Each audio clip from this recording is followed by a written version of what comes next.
Selamat pagi. Assalamualaikum warahmatullahi wabarakatuh. Salam sejahtera, Om Santi Santi Om. Namo Buddhaya, salam kebajikan buat kita semua. Saya ucapkan selamat datang, selamat bergabung di Fakultas Teknik kepada para mahasiswa baru. Semoga Anda dapat meraih sukses ke depannya dengan bergabung bersama Fakultas Teknik Ubara Jaya.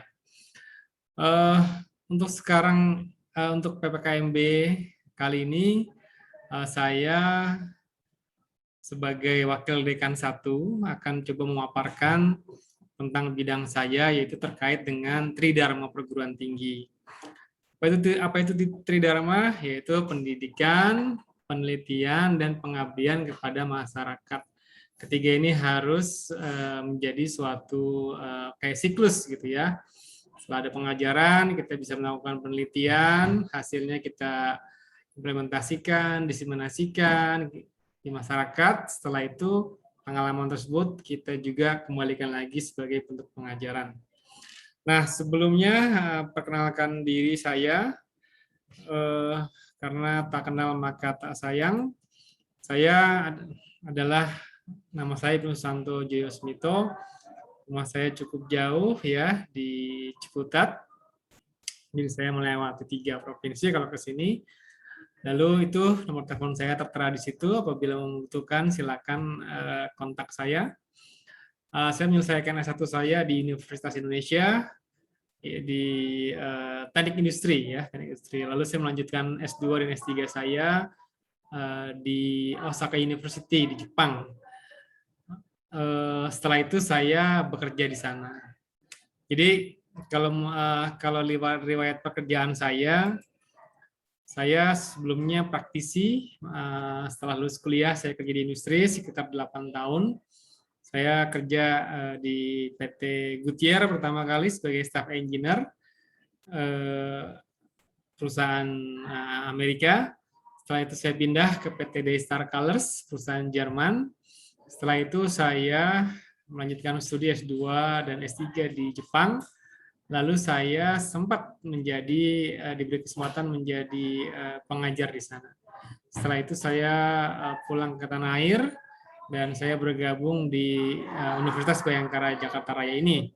Sekarang sebagai dosen tetap, saya juga diberi tugas sebagai Wakil Dekan 1. Nah, itu perkenalan singkat dari saya ya.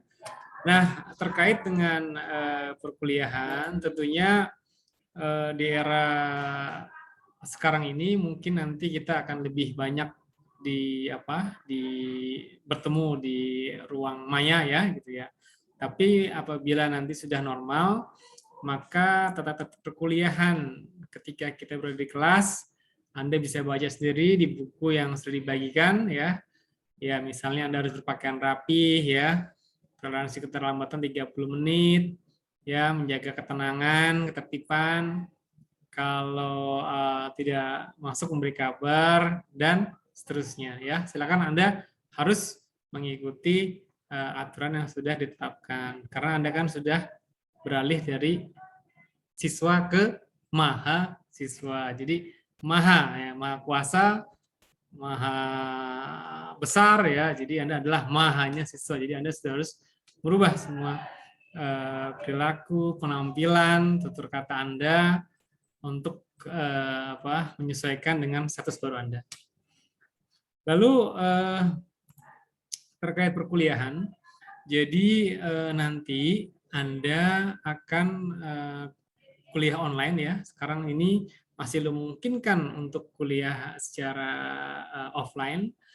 Nah, untuk kuliah online ini dari Ubara Jaya sudah menetapkan harus memakai dua platform perkuliahan online. Pertama yang disediakan oleh universitas kita yaitu namanya e-learning Ubara Jaya.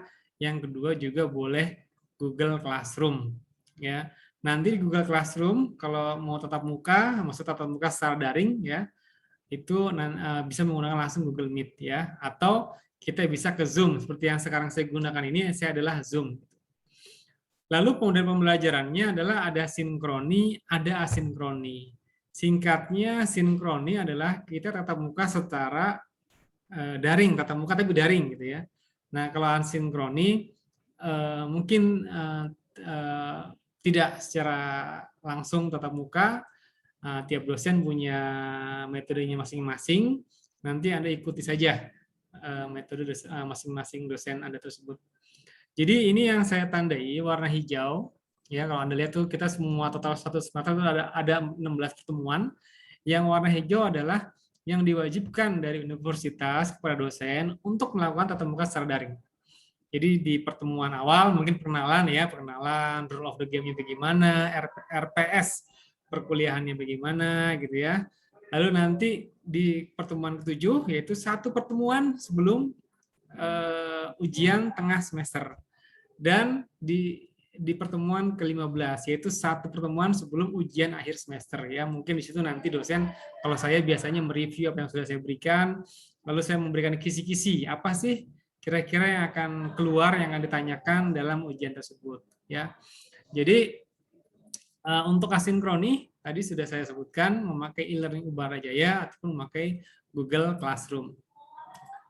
Nah, lalu nanti evaluasi pembelajaran secara umum Anda sebagai mahasiswa sampai lulus itu ada UTS, UAS, sidang proposal, sidang tugas akhir untuk evaluasinya ya. Nah, nanti untuk sekarang ini pembimbingan tugas akhir dapat dilakukan secara tatap muka, tentunya dengan protokol yang ketat ya. Mungkin kalau misalnya pembimbingan tugas akhir kan hanya satu mahasiswa ya, satu-satu ya. Jadi memungkinkan. Nah, untuk sidang proposal ataupun tugas akhir masih dilaksanakan secara daring.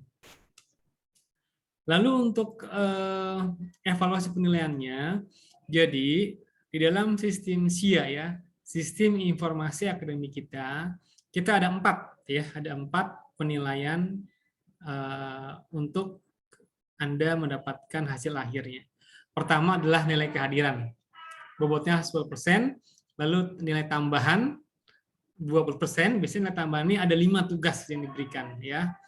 Udah gitu ada ujian tengah semester 30% bobotnya dan ujian akhir semester 40% bobotnya. Nah, jadi juga Anda harus hadir minimal 75% dari 16 pertemuan tersebut untuk bisa mengikuti UAS. Kalau absensi Anda kurang dari 70%, maka mungkin dalam daring ini Anda bisa ikut ujian, tapi dosen tidak bisa menginput nilai Anda di sistem informasi akademik tersebut. Ya, nanti kalau ada ujian susulan, tentunya nanti Anda harus berkoordinasi dengan dosen. Silakan nanti diikuti bagaimana dosen memberikan ujian susulannya. Lalu sama seperti perkuliahan, praktikum sekarang ini juga masih dilaksanakan secara daring ya, menggunakan media yang ada. Misalnya kalau saya mengajar fisika, saya ingin praktikum torsi balance, saya akhirnya memberikan video yang mungkin Anda juga bisa dapatkan di YouTube ya, untuk bisa memahami apa itu torsi balance gitu ya. Itu sebagai contoh aja. Nah, ada juga praktikum yang mungkin tidak bisa dilaksanakan secara daring, ya itu juga itu bisa dilaksanakan secara offline, tapi melalui protokol kesehatan yang ketat. Lalu nanti begitu Anda masuk ke dalam perkuliahan, masuk sebagai mahasiswa diterima ya, Anda nanti punya dosen wali. Jadi misalnya ada satu kelas gitu ya, Anda ada punya satu dosennya. Dosen tersebutlah yang dalam tanda kutip mengurusi Anda ya. Jadi sama dari pengisian kartu rencana studi atau KRS ya, bimbingan kepada Anda, lalu ada informasi-informasi apa terkait kemahasiswaan ya, itu nanti melalui pembimbingan Anda. Nah, supaya apa? Supaya Anda nanti terkontrol sehingga Anda bisa lulus tepat waktu gitu ya, tidak ada yang miss di jalan gitu ya, karena dalam yudisium biasanya ada aja tuh mahasiswa yang ternyata kurang mengambil mata kuliah, semuanya sudah sidang, sudah lulus semuanya lah ya, tapi ternyata ada mata kuliah yang ketinggalan misalnya. Nah, disinilah peran daripada dosen wali Anda. Lalu juga ini terakhir saya menginformasikan bahwa kita memiliki website.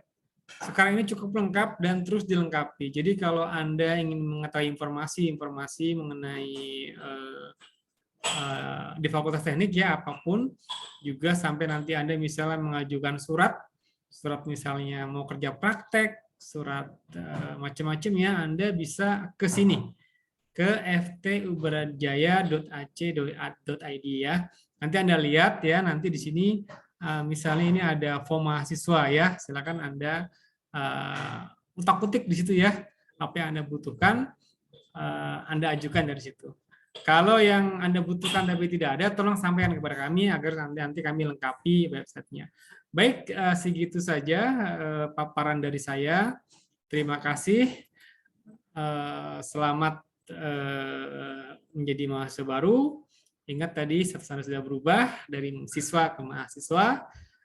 Semoga Anda bisa lancar dalam studinya sampai lulus di semester 8 nanti. Terima kasih. Assalamualaikum warahmatullahi wabarakatuh.